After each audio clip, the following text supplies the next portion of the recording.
Benita dhe Shkurta qëndrojnë përballë njëra tjetrës në dhomë, dhe tensioni në ajër është i padiskutueshëm.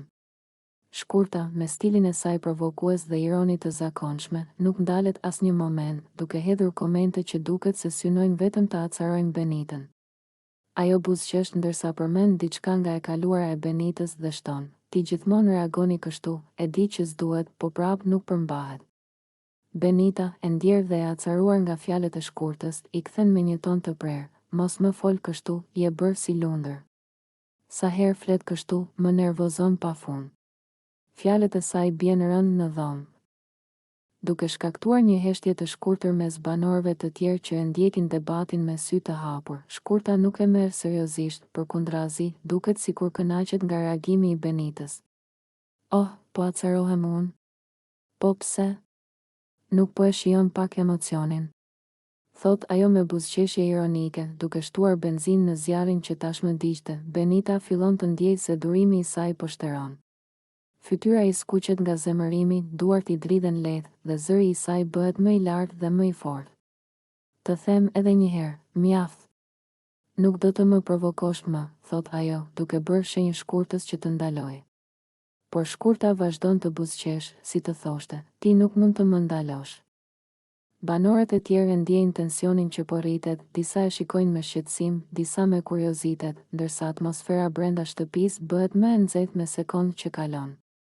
Benita ndihet e ofenduar, e lodhur dhe e acaruar, por njëkohësisht e vendosur të mos lejojë që Shkurta ta poshtërojë më tej. Debati duket se nuk ka të ndalur dhe gjithkush e di se tensioni mes tyre do të vazhdojë të krijojë drama të reja, pasi të dyja janë të vendosura dhe të papërmbajtshme në këtë lojë psikologjike që po luajnë, në këtë atmosferë të ngarkuar. Duket qartë se çdo fjalë e Shkurtës do të provokojë një reagim të fortë nga Benita, dhe asnjë nga banorët nuk është gati. Benita ulet e qetë, duke dukur e menduar thellë për momentet që ka përjetuar së fundmi në jetën e saj personale. Me një frymëmarrje të ngadaltë dhe zërin pak të dridhur, ajo nis të rrëfehet para banorëve të tjerë, duke hapur zemrën dhe duke treguar një pjesë të rëndësishme të jetës së saj. "Duhet të jem e sinqertë me ju të gjithë," thot ajo, duke bërë një pauzë të shkurtër për të siguruar që fjalët e saj do të kuptohen mirë. "Unë kam tradhtuar të dashurin tim dhe për këtë arsye, marrëdhënia jonë përfundoi. Nuk ishte e lehtë të pranoja se kam gabuar, por tani e kuptoj që nuk mund të fshija të vërtetën." Ajo rrëfen se në atë kohë nuk e kishte kuptuar plotësisht pasojën e veprimeve të saj. Por tani, duke reflektuar mbi ato zgjedhje, ndjen përgjegjësi dhe pendim. "E di që bëra gabim dhe nuk jam krenare për atë që ndodhi. Nuk dua të gënjej askënd dhe duhet ta pranoj se sjellja ime ishte e gabuar. Kam kuptuar se tradhtia nuk është zgjidhje për asnjë problem," vazhdon ajo, duke ulur sytë dhe duke treguar sinqeritet të plotë. Banorët e tjerë e dëgjojnë me vëmendje dhe disa përpiqen ta qetësojnë, duke i thënë se të gjithë njerëzit bëjnë gabime, por ajo e pranon hapur gabimin e saj dhe kjo tregon modesti dhe përgjegjësi. Benita e mbyll rrëfimin duke shtuar: "Tani dua të mësoj nga gabimet e mia dhe të përpiqem të jem një person më i mirë. Sepse nuk dua të përsëris të njëjtën gjë më."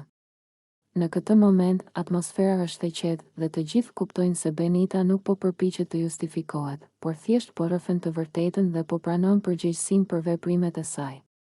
Kjo bën që banorët ta shohin ndryshe dhe t'i japin mbështetje, duke e nxitur të ecë përpara me sinqeritet dhe reflektim.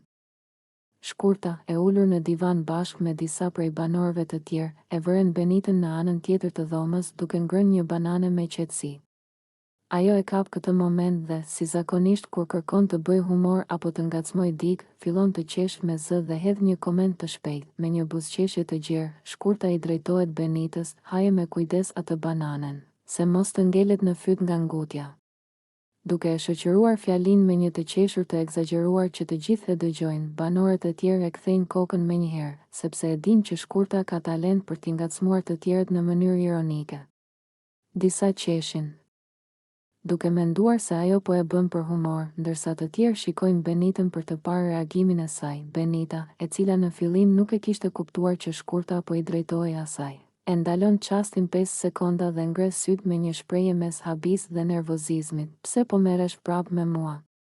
E pyet ajo, duke u përpjekur të mos reagoj tepër ashpër, megjithse në fytyrë i duket qartë se nuk i pëlqen tallja. Shkurta vazhdon të qesh, duke tundur kokën si për të treguar se nuk e ka seriozisht, po bëj shaka moj, mos u acaro.